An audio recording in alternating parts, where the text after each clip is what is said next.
Hi, it's Scott Parker from BOLD Overland here for Toyota Knoxville. Today we're talking tires and tire pressure. One of the things that people ask us is, what kind of tires should I run? What type of air pressure should I run?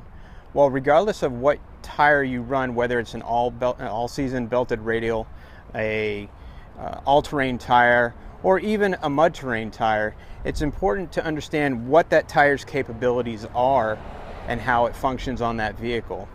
If I spend most of my time up in the mountains, up in the woods, at the beach, someplace where I'm going to not be on hard packed surface such as concrete or asphalt, I want to look for a different type of tire.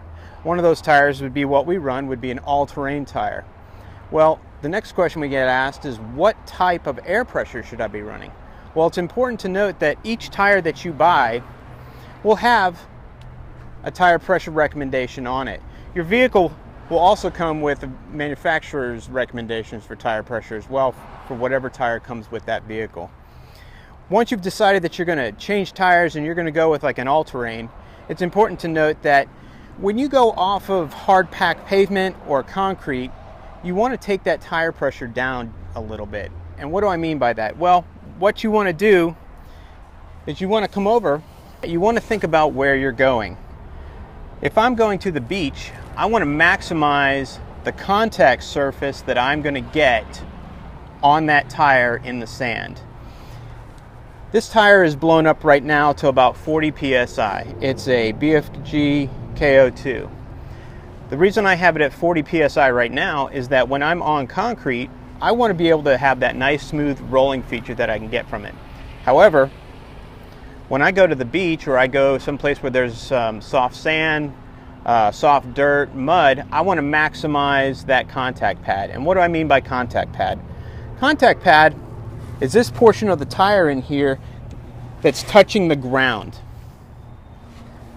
When it touches the ground, when I take air pressure out, it starts to flatten that contact pad out, and that will actually not only widen just a little bit, but it will also elongate. And by elongate, it'll get a little bit longer here. And what that does is that allows for the tire to be in contact with the ground, whatever type of terrain you're in, and give you better traction. Now, a lot of people will say, how much air should I take out? Well, that's really dependent on where you're going and the type of terrain.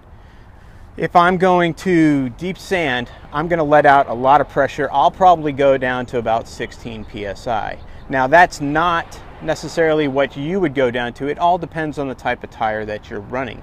But again, regardless of whether it's a mud terrain, an all-terrain, or even an all-season radial, by taking a little bit of that air pressure out, you're getting more contact on the ground, on that surface of whatever you're on, and that's going to give you better control with your tire. Well, with the tire gauges, there's your typical 99 cents. I get this at Walmart. You take, and it shows you what your tire pressure is. I would recommend that you get a decent tire pressure gauge. You can go to AutoZone, you can find them online, but something with a good dial on it. It allows you to take a very good reading to see what your tire pressure is at. The other question we're asked is, how do I deflate my tires? Well, there's several ways that you can do it. There's the old, I've got a key and I press in. We don't recommend that.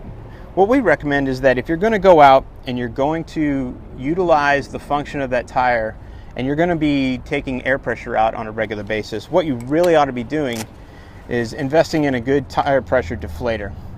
This one here is from ARB. It's called the Easy Deflator. It's what we use. There's lots of different brands out there. But what this does is it screws on to the valve stem here.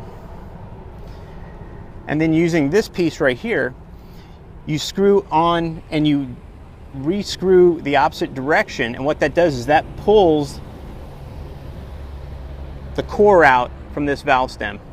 Pulling that core out allows a lot more pressure to flow faster, and then once you get to the air pressure that you're desiring, then what you do is you take and you screw back in and you insert that core.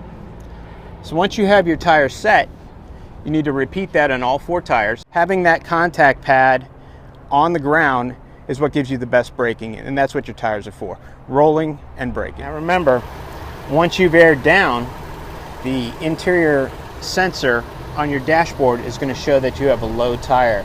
So when you're airing up, make sure that you either use an onboard compressor or you go to the gas station. You don't want to roll real fast on hard, dry pavement. That can damage the tires. So always try to air up at the trailhead if possible. There's lots of different options out there, and you can check those out online. We look forward to seeing you out on the trail.